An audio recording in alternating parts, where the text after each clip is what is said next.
Hi there, Wynanda. Great job. I'm so happy to see more essays from you. So let's get straight into your corrections. Let's not waste any time. Let's see what you wrote. Lately, more companies are following a trend of moving from cities to regional areas. Local governments are promoting this trend and are of the opinion that it offers various benefits to local communities. On the other hand, many people are of the opinion that there are many negative consequences relating to this move.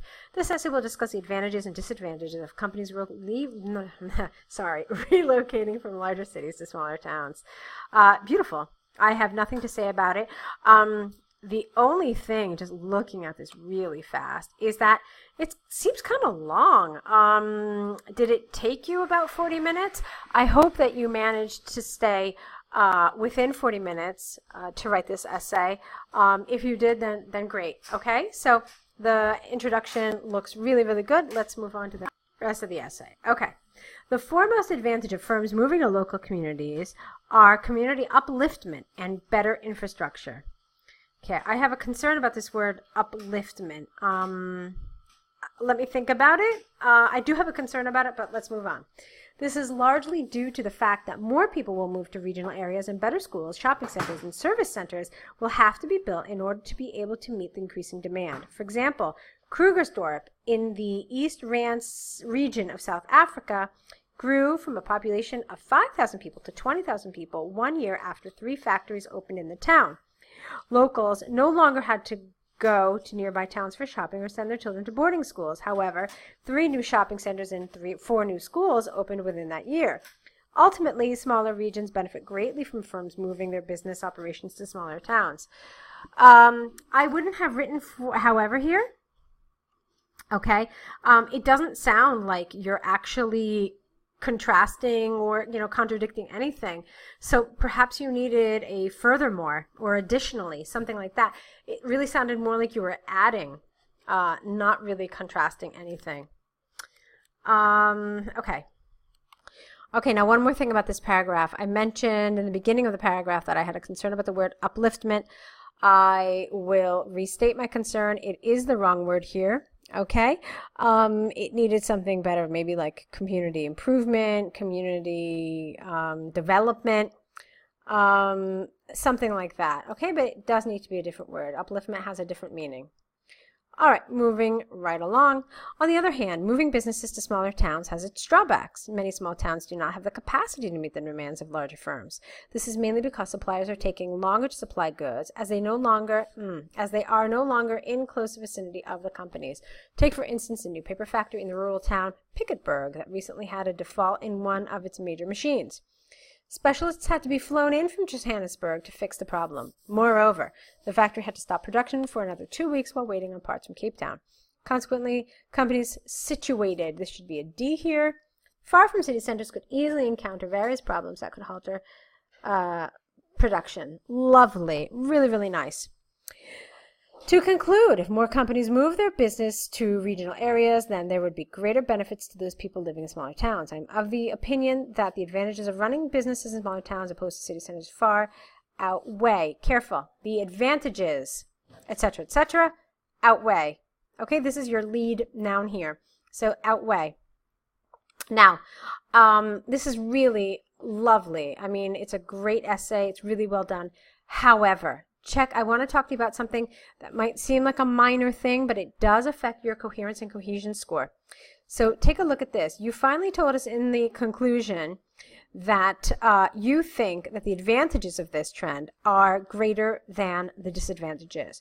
However, your second body paragraph talks about the disadvantages. So this is the wrong order of your paragraphs. You need to have the side you support and the side that you more firmly believe in last. Okay, that should be your second paragraph. So essentially, Wynanda, you need to reverse the order of these paragraphs. This one needs to be here, and this paragraph needs to come first, okay?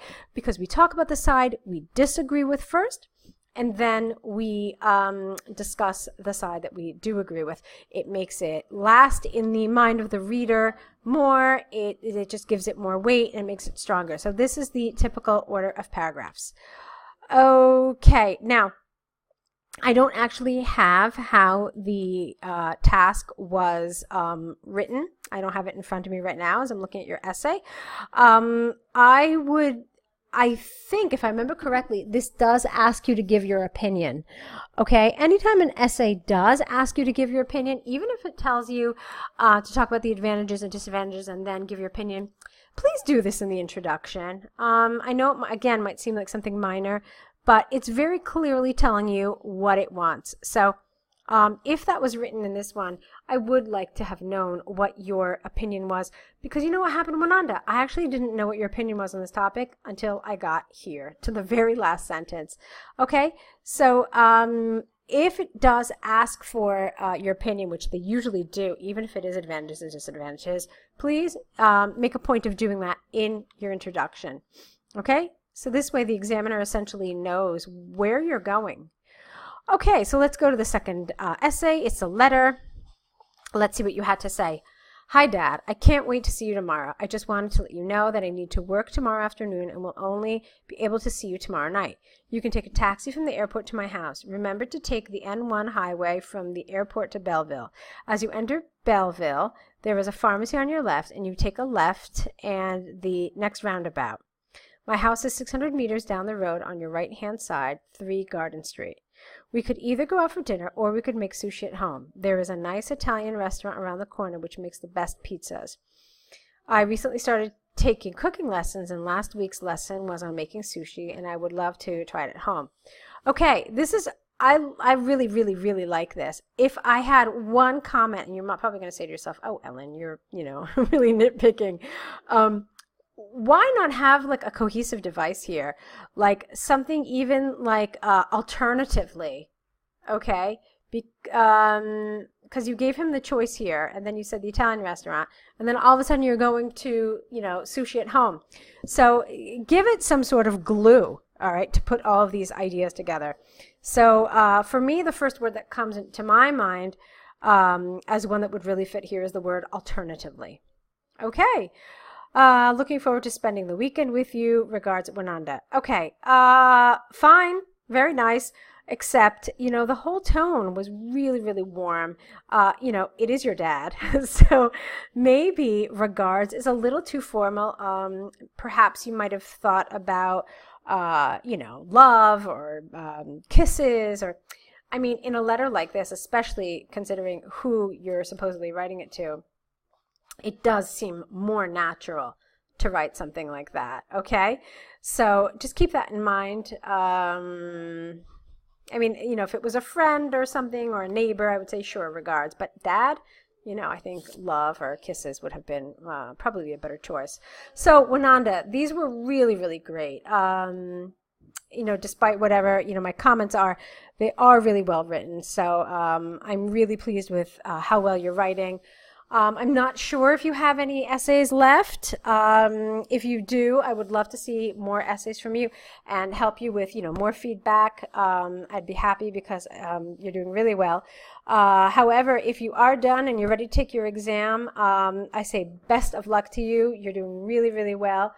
So, best of luck, and can't wait to hear how you do.